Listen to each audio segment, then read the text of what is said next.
How can you tell when a civilization is in danger of collapse?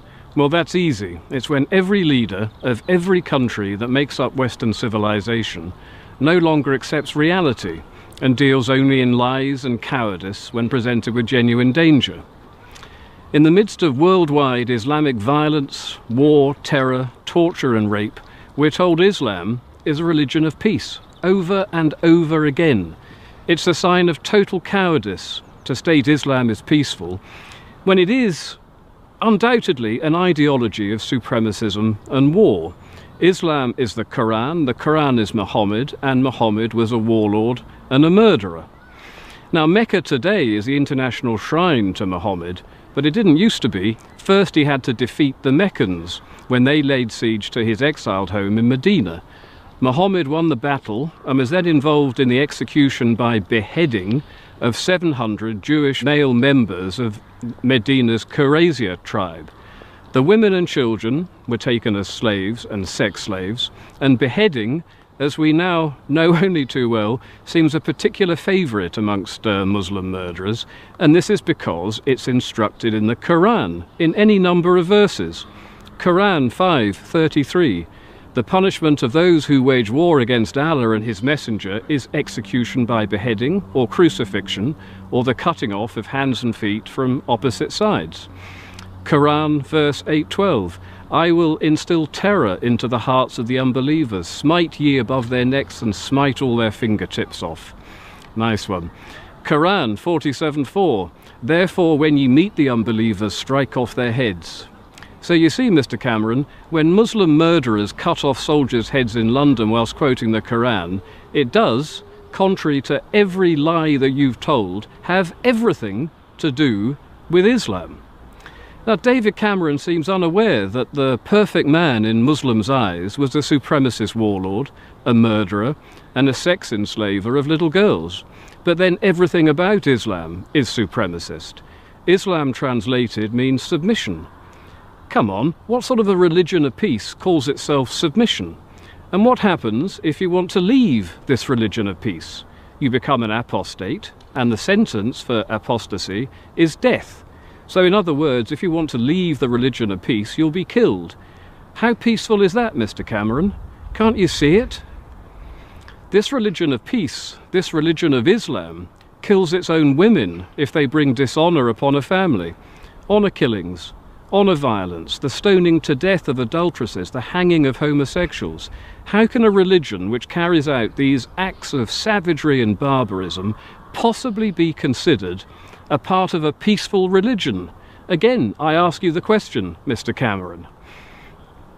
Islam divides the world into two spheres: the area where Islam rules and the area where it does not.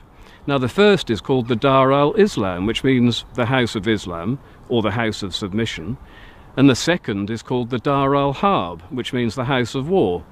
How many peaceful religions call areas they don't control the House of War, Mr. Cameron? All Western countries with large and growing Muslim populations find themselves, whether they like it or not, in the House of War, which is why, precisely why, our security services are engaged in a constant battle trying to stop the followers of the religion of peace blowing us up on trains, planes and buses. And good old Muhammad, he wasn't just a warlord, he was also a rapist and a sex slaver, which is exactly why we see rape and sex slavery happening today, and not just in Syria, but in towns and cities all across the West, wherever there are large numbers of Muslims. Notably Malmö in Sweden, which is now the rape capital of Europe, and the Islamic State, ISIS Islamic State, is currently, right now today, selling sex slaves in Syria, as are Boko Haram in Nigeria, and Britain has recently passed a new sex slavery bill in an attempt to halt sex slavery in England, which is yet another aspect of cultural enrichment we are supposed to celebrate that we didn't used to have to do before Islam arrived on our shores.